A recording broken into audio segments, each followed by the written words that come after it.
दोस्तों, यहूदियत में शादी को मर्द औरत के दरमियान का एक ऐसा बंधन तस्वर किया जाता है जिसमें खुदा व ज़ात खुद शामिल है। अगर कोई यहूदी मर्द शादी न करे तो तालमूद की निगाह में वो एक नामुकम्मल मर्द है। यहूदियत के ज़वाजी निज़ाम पर नज़र डाली जाए तो मालूम होता है कि इनके यहाँ औरत का मकाम नहायत पस्त है, और इसकी वजह ये नज़रिया है कि हवा ने आदम को ममनूआ फल खाने पर उकसाया और इसी वजह से वो जन्नत से निकाले गए, और इसी बिना पर औरत को मर्द की गुलामी, हैज जैसी नापाकी और हमल के दर्द की सजा मिली। बाइबल में है, मैं तेरे दर्द हमल को बहुत बढ़ाऊंगा, तू दर्द के साथ बच्चे जनेगी और तेरी रोबत अपने शोर की तरफ होगी और वो तुझ पर हुकूमत करेगा। यहूदी माशरे में औरत की हैसियत इन 7 अल्फाज में बयान की गई है। घोड़ा अच्छा हो या बुरा, इसे सिखाने की जरूरत है, और औरत अच्छी हो या बुरी, इसे मार की जरूरत है। यहूदियत में औरत की शादी हावंद की हिदमत और औलाद पैदा करने के लिए है। अगर किसी के यहाँ कई साल तक औलाद ना हो तो वो बिला झिझक दूसरी शादी कर सकता है, और इस काम के लिए से अपनी बीवी से कुछ कहने की जरूरत नहीं। बाइबल में है, बीवियां करो ताकि तुमसे बेटे बेटियां पैदा हों, और अपने बेटों के लिए बीवियां लो, और अपनी बेटियां शोहरों को दो ताकि उनसे बेटे बेटियां पैदा हों, और तुम वहां फलो फूलो और कम ना हो। निकाह के कानून की तरह तलाक का कानून भी यहूदी रवायत में औरत की मजलूमियत की दास्तान सुनाता है। यहूदी मर्द जब चाहे छोटी सी गलती पर बीवी को तलाक दे सकता है। अगर यहूदी मर्द को अपनी बीवी से ज्यादा खूबसूरत औरत मिल जाए और वो इस औरत के साथ जिंदगी गुजारना चाहता हो तो वो अपनी पहली बीवी को तलाक दे सकता है, क्योंकि इनको ये हक मजहब ने दिया है। यहूदी माशरे में मर्द जितनी चाहे बीवियां रख सकता है। सैयद अमीर अली लिखते हैं, नबी मूसा के वक्त से पहले बनी इसराइल के यहाँ तदाद का दस्तूर था। नबी मूसा ने इसे कायम रहने दिया, यहाँ तक कि इन्होंने इसकी कोई हद मुकर्रर न की कि एक यहूदी मर्द बैक वक्त कई औरतों को अपने निकाह में रख सकता था। मंगनी का तस्वर। यहूदियों में मंगनी 3 किस्म या 3 तरीकों से होती है। एक तरीका ये होता है कि लड़का मंगनी के तौर पर लड़की को कुछ रकम दे देता है, जो इस बात की अलामत होती है कि इनकी आपस में मंगनी हो गई है।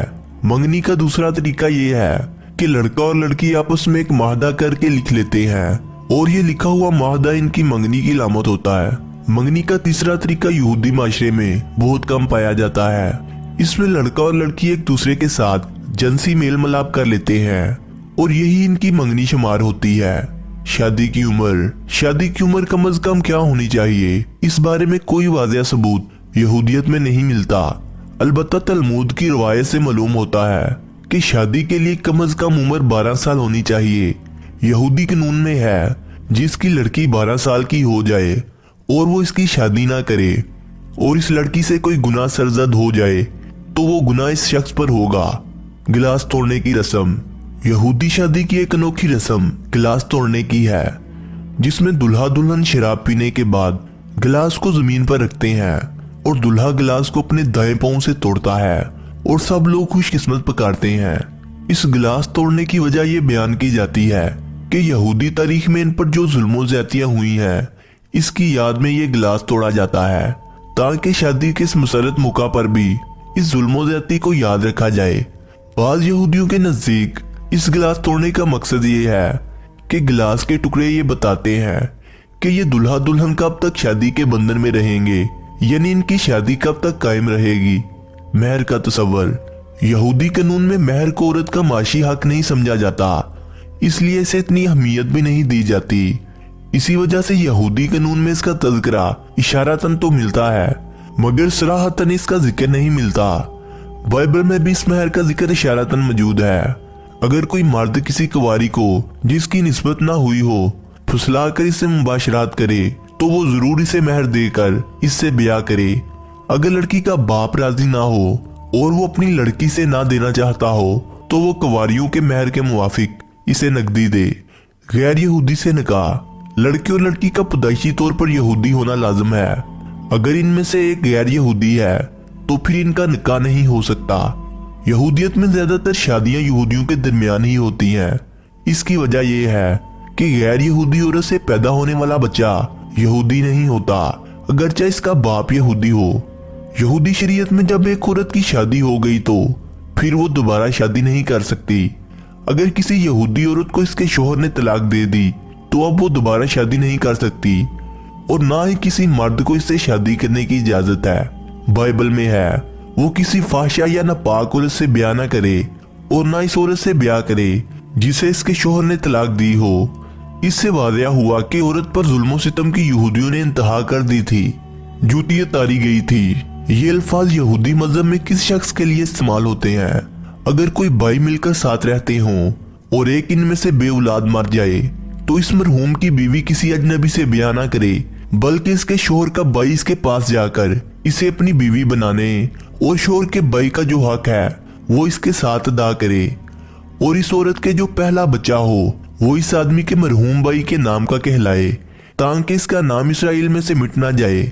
और अगर वो आदमी अपनी बावज से ब्याह ना करना चाहे तो इसकी बावज बुजुर्गों के पास जाए और कहे मेरा देवर इसराइल में अपने भाई का नाम बहार रखने से इनकार करता है और मेरे साथ देवर का हक अदा करना नहीं चाहता। तब इसके शहर के बुजुर्ग इस आदमी को बुलाकर समझाएं और अगर वो अपनी बात पर कायम रहे और कहे कि मुझको इससे ब्याह करना मंजूर नहीं है तो इसकी बावज बुजुर्गों के सामने इसके पास जाकर इसके पांव से जूती उतारे और इसके मुंह पर थूक दे और ये कहे कि जो आदमी अपने भाई का घर आबाद ना करे इससे ऐसा ही किया जाएगा। तब इसराइलियों में इसका नाम पड़ जाएगा कि ये इस शख्स का घर है जिसकी जूती उतारी गई थी। जब यहूदी औरत का शोहर मर जाता तो अब इसे अपने शोहर के भाई से लाजमी शादी करनी पड़ती थी और इस शादी में एक तरफ तो लड़के को मजबूर किया जाता था तो दूसरी तरफ औरत से भी इसकी रजामंदी नहीं पूछी जाती थी। रोजा रखना। यहूदी शरीयत में शादी के दिन रोजा रखना बहुत अच्छा ख्याल किया जाता है। रोजे की हालत में दूल्हा और दुल्हन दोनों शादी की तकरीब के इख्तिताम तक रोजे की हालत में होते हैं, यानी कुछ नहीं खाते पीते। इसका ये मकसद बताया जाता है कि शादी खुशी के साथ साथ एक संजीदा और मजहबी काम भी है। जब शादी की रस्म मुकम्मल हो जाती तो वो दोनों एक अलग कमरे में जाकर इकट्ठे रोजा इफ्तार करते हैं, यानी मिलकर खाते हैं। 10 अफराद की मौजूदगी।